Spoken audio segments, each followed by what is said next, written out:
মই জিয়াউৰ ৰহমান জিয়াই কি ক'ব যে আপোনাৰ পৰৱৰ্তী পদক্ষেপ কি কংগ্ৰেছৰ লগত থাকিব নাথাকিব আমি দেখিবলৈ পাইছোঁ আপোনালোকৰ দল লগতে বিশেষকৈ ৰাইজৰ দল তেওঁলোকে ব্যাপক তৎপৰতা আৰম্ভ কৰিছে তেওঁলোকে সাংগঠনিক তৎপৰতা আৰম্ভ কৰিছে এইটো আচলতে আপোনালোকে অহা যিটো নিৰ্বাচন হ'ব তাত আপোনালোকৰ মিত্ৰতাৰ ক্ষেত্ৰত আপোনালোক দৰদাম কৰিবলৈ কৰিছে নে প্ৰকৃতাৰ্থত আপোনাৰ দলটো শক্তিশালী কৰিব বিচাৰিছে কি হৈ আছে আচলতে প্ৰণয়দা একে উশাহতে বহুতকেইটা প্ৰশ্ন আপুনি কৰি পেলালে মই আপোনাক অতি সৰল উত্তৰটো দিওঁ যে আমিতো একেলগে থাকিব বিচাৰোঁ আৰু একেলগে থাকিব বিচাৰোঁ কাৰণ ইতিমধ্যে আমাৰ অদীপ ফুকন ডাঙৰীয়াই কৈছে যে ৰাইজে বিচাৰে একেলগে থকাটো কাৰণ একেলগে থাকিলে বিজেপিক পৰাজিত কৰাটো বিজেপি মিত্ৰশক্তিক পৰাজিত কৰাটো সহজ হ'ব আৰু সেই কথাটো উপলব্ধি কৰিয়েই কংগ্ৰেছৰ লগত আমাৰ নীতি আদৰ্শগত বিৰোধ থকাৰ পিছতো বা অন্য ৰাজনৈতিক দলৰ লগত আদৰ্শগত বিৰোধ থকাৰ পিছতো আমি একেলগে কাম কৰিবলৈ আগবাঢ়ি আহিছিলোঁ কি পৰিস্থিতিত সেইটো নহ'ল সেইটো আপোনালোকে দেখিছে ব্যাখ্যা কৰাৰ প্ৰয়োজন নাই আমি বিজেপি বিৰোধিতা কৰোঁ বিজেপি আজিৰ তাৰিখত ভাৰতৰ আটাইতকৈ ডাঙৰ ৰাজনৈতিক দল সেই বিজেপিয়ে মহাৰাষ্ট্ৰত শ্লোগান দিছে যে বাটেংগে তো কাটেংগে বিভাজিত হৈ থাকিলে আমি ক্ষতিগ্ৰস্ত হ'ম এই কথাটো অসমতো আমি ভাবিছিলোঁ যে আমি যদি বিভাজিত হৈ থাকোঁ তেতিয়াহ'লে আমি নহ'ব আমি একত্ৰিত হৈ থাকিব লাগিব গতিকে এতিয়া কি কাৰণে হ'ল সেই প্ৰশ্নৰ উত্তৰ আমি দিব নোৱাৰোঁ আমি কিন্তু একত্ৰিত হৈ আছোঁ আমি যিকেইটা দল একত্ৰিত হৈ আছিলোঁ অসম সন্মিলিত মঞ্চ বুলি যিটো ৰাজনৈতিক মঞ্চ আমি গঠন কৰিছিলোঁ তাত আমি একেলগ হৈ আছোঁ আৰু আমি একেলগ হৈ থাকিম আৰু অসমৰ বিজেপি বিৰোধী আটাইকেইটা ৰাজনৈতিক দলক একেলগে লৈ আগবঢ়াৰ আমাৰ ইচ্ছা আছে সংকল্প আছে যোন ওলাই গ'ল যোনে এই ঐক্যবদ্ধ নীতিত বিশ্বাস নকৰিলে এইটো সিদ্ধান্ত তেখেতসকলে ল'ব আমাৰ হাতত একো নাই এতিয়া আপুনি যিটো শেষত প্ৰশ্ন কৰিছে যে আমি দৰদামৰ ৰাজনীতি কৰিম নেকি নে আমি আমাৰ সাংগঠনিক তৎপৰতা আমি আৰম্ভ কৰিছোঁ কিয় কৰিছোঁ সাংগঠনিক তৎপৰতাটো আমাৰ থাকিবই এইটো আমি ৰাজনৈতিক দল সংগঠন নকৰিলেতো নহ'ব আমি সংগঠন কৰিবই লাগিব আমাৰ লক্ষ্য এটাই বিজেপিৰ এই যিটো আমি জনবিৰোধী নীতি তাৰ বিৰোধিতা আমি কৰিব লাগিব আৰু ২৬ৰ বিধানসভা নিৰ্বাচনত আমি বিজেপিক পৰাজিত কৰিবৰ কাৰণে যি নীতি গ্ৰহণৰ প্ৰয়োজন হয় সকলোখিনি নীতি আমি গ্ৰহণ কৰিব লাগিব মানে এই যে আপোনালোকে এইটো উপলব্ধি কৰিছে নেকি যে ক'ৰবাত বিজেপি কংগ্ৰেছৰ সৈতে যদি বুজা পৰা হ'লহেঁতেন তেতিয়াহ'লে ফলাফলটো অলপ হ'লেও সলনি হ'লহেঁতেন নিঃসন্দেহ হ'লহেঁতেন আপুনি বিহালীকে চাওক বিহালীত ২১ত বিধানসভা নিৰ্বাচনত বিজেপিয়ে ভোট পাইছিলে 53,000 এইবাৰ পালে 50,000 এনেই বিজেপিৰ যিটো মানে মানুহৰ সমৰ্থন বিজেপিৰ প্ৰতি কমিবলৈ আৰম্ভ কৰিছে এইটো এটা প্ৰমাণ হিচাপে মই আপোনাক উদাহৰণ দাঙি ধৰিব পাৰোঁ কেনেকৈ আপুনি ক'ব যে নহয় আপুনি এটা প্ৰতীকী অৰ্থত আপুনি ধৰকচোন কথাটো যে ভোটটো বিজেপিৰ কমিছে এতিয়া এটা উদাহৰণ দিওঁ আমি আজি ছাপ'জ যদি একেলগে হৈ থাকিলোহেঁতেন আজি বিহালীত যদি অখিল গগৈ ডাঙৰীয়া লুৰিণজ্যোতি গগৈ ডাঙৰীয়া অজিত ভূঞা ডাঙৰীয়া কংগ্ৰেছৰ ভূপেন বৰা ডাঙৰীয়া গৌৰৱ গগৈ ডাঙৰীয়া একেলগে আমি জঁপিয়াই পৰিলোহেঁতেন আমি নিঃসন্দেহে জয়ী হ'লোহেঁতেন আমি যদি চামগুৰিত এই আটাইকেইজন নেতা একেলগে জঁপিয়াই পৰিলোহেঁতেন কিন্তু জিয়াউৰ যেতিয়া ৰাজনীতি কৰা যেতিয়া অংকটো চোৱা যায় তেওঁৰ প্ৰাৰ্থীজনৰ ক্ষমতা প্ৰাৰ্থীজনে প্ৰত্যাহ্বানৰ কেনেকুৱা মোকাবিলা কৰিব পাৰিব বিজেপিৰ দৰে এটা শক্তিশালী দলৰ বিৰুদ্ধে যুঁজ দিবৰ কাৰণে তেওঁৰ শাৰীৰিক বা আৰ্থিক তেওঁৰ কিমান এইবিলাক কথা বহুবিলাক কথা নিৰ্ভৰ কৰে আজিকালি উপায় নাই আজিকালি পলিটিক্সত সেই সেনেকুৱা কথাবিলাক আপোনালোকে চিন্তা কৰিছিল নে আপুনি চাগে এইটো কথা বুজাব খুজিছে যে আমি অসম মিত্ৰজোঁটে যাক প্ৰাৰ্থী কৰাৰ কথা ভাবিছিলোঁ বিবেক দাস ডাঙৰীয়াক তেখেত ইতিপূৰ্বে বহুতবাৰ পৰাজিত হৈছে কিন্তু যিসকলে এই কথাটো কয় তেওঁলোকে এই কথাটো পাহৰি যায় ইতিহাসটো তেখেতসকলে মনত নাৰাখে যে বিবেক দাস ডাঙৰীয়াই ২১ৰ নিৰ্বাচনত ২১,০০০ ভোট পাইছিলে গতিকে আৰু এই জয়ন্ত দাস ডাঙৰীয়া নিৰ্দলীয় হৈ তেখেতে ভোট পাইছিলে ২৩,০০০ গতিকে জয়ন্ত দাস বৰা ডাঙৰীয়াক যদি প্ৰাৰ্থিত্বই দিব লাগে কংগ্ৰেছে আৰু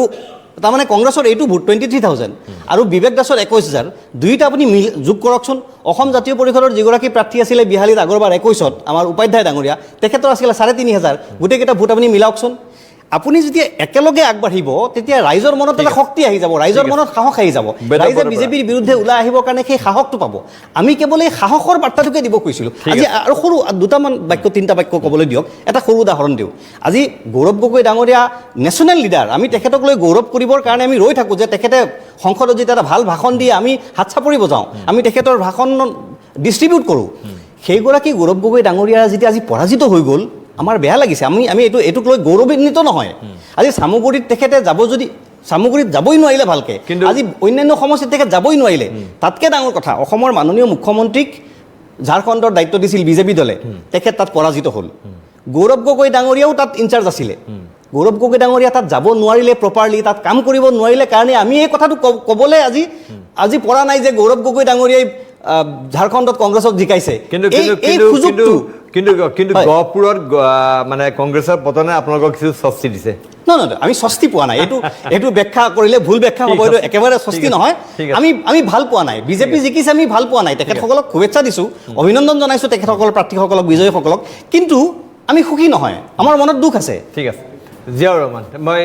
এইখিনি কথাৰ লগতে আৰু এটা কথা সুধিব খুজিছোঁ আপোনালোকৰ সহযোগী দল ৰাইজৰ দলে এতিয়া দেখিবলৈ পাইছোঁ যে সংখ্যালঘু বসতি প্ৰধান এলেকাত ব্যাপক প্ৰচাৰ চলাইছে আৰু ৰাইজেও তাত যথেষ্টখিনি সমাৱেশবিলাক অংশ লৈছে ব্যাপক হাৰত অংশ লোৱা দেখিবলৈ পোৱা গৈছে গতিকে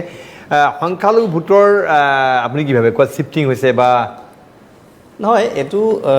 ৰাইজৰ দলে সংখ্যালঘু এলেকাত গৈ কিয় কৰিছে বা তেখেতসকলৰ উদ্দেশ্য নীতি কি সেইটো তেখেতসকলে উত্তৰ দিয়া ভাল হ'ব আমি উত্তৰ দিব নোৱাৰিম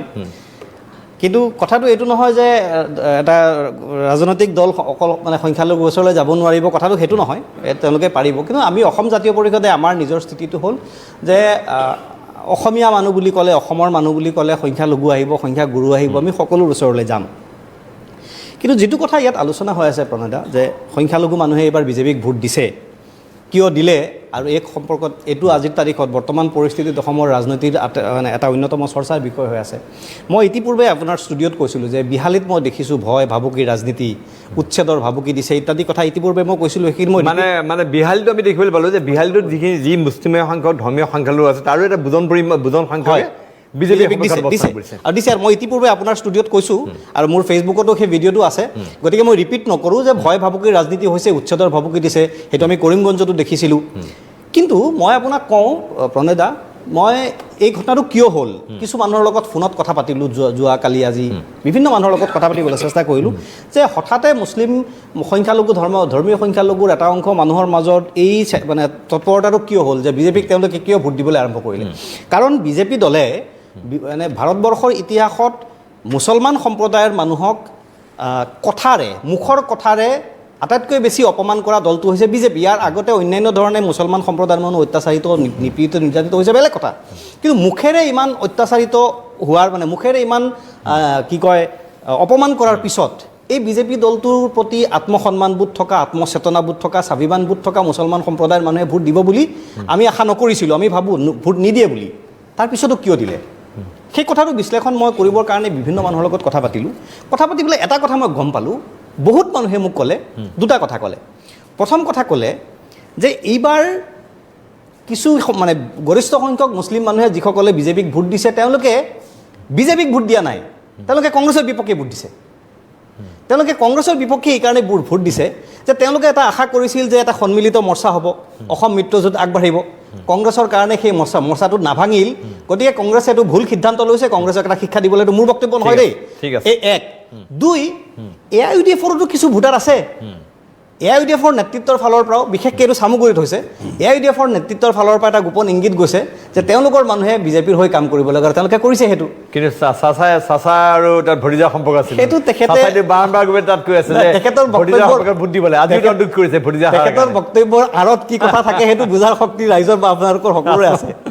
গতিকে মই ভাবোঁ যে সংখ্যালঘু সম্প্ৰদায়ৰ যিখিনি মানুহে এইবাৰ বিজেপিক ভোট দিছে 26ত সেইটো নহয় বুলি মোৰ বিশ্বাস যে এইটো এণ্টি কংগ্ৰেছ ভোট এটা আছিল বুলি ভাবে হয় সেই 26ত সেইটো নহয় বুলি মোৰ বিশ্বাস আৰু এটা সময় সৰু কথা মই এড কৰোঁ জাষ্ট সৰু পইণ্ট এটা এড কৰোঁ আৰু এটা ফেক্টৰ ইয়াত আছে সেইটো হ'ল ধৰক যিসকল মুছলমান সম্প্ৰদায়ৰ মানুহে ব্যৱসায় বাণিজ্য কৰে আৰু যিসকলৰ ব্যৱসায়টোত পুলিচ বা চৰকাৰৰ ফালৰ পৰা ডিষ্টাৰ্ব হোৱাৰ সম্ভাৱনা থাকে গৰুৰ ব্যৱসায় কৰা কিছু মানুহ অন্যান্য ধৰণৰ ব্যৱসায় কৰা কিছুমান এনেকুৱা ধৰণৰ মানুহবিলাকেও এইবাৰ বিজেপিৰ লগত কিন্তু মুকলিকৈ ঘূৰা আমি চামুগুৰি দেখিছোঁ মই পোনে পোনে গৈছোঁ জিয়াউৰ ৰহমান শেষৰ ফালে আহিছোঁ ইমানখিনি হ'ল আপোনালোকে কৈ আছে যে কংগ্ৰেছে আপোনালোকক প্ৰতাৰণা কৰিলে 26ৰ নিৰ্বাচন সন্মুখত এতিয়া আপোনালোকৰ পদক্ষেপ কিয় পুনৰবাৰ মিত্ৰতাৰ ৰাজনীতিলৈ ঘূৰি আহিব নে আপোনালোকৰ যোৱাবাৰ যেনেকৈ কংগ্ৰেছে আপোনালোকক নিথৰুৱা কৰিলে বা এৰি দিলে